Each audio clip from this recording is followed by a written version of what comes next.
ẹ wá wo ohun kàyéfì tí ó ṣẹlẹ̀ sí Ìyábọ̀ Òjó tó gba ìgboro ayé kan.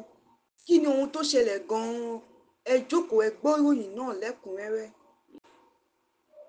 Látàrí bí ìgbéyàwó ọmọ Ìyábọ̀ Òjó ìyẹn Priscilla Òjó àti ọkọ ẹ̀ Juma Jux olórin Tanzania ṣe kù sí dẹ̀dẹ̀ ló mú kí àwọn ọ̀rẹ́ olólùfẹ́ àti akẹgbẹ́ Ìyábọ̀ Òjó yà lẹ́nu tí wọ́n sì ṣe àyájọ́ alẹ́ àwọn ìyá fún láti sààmì ìpalẹ̀mọ́ ìgbéyàwó ọmọ rẹ̀ tí àwọn olórin ẹ̀mí bíi Yínká Aláṣeyọrí, Ọmọtọ́pẹ́ Àlàbí ìyẹn Ayọ̀míkún Àlàbí Bántẹ́lẹ̀ sì péjú síbẹ̀.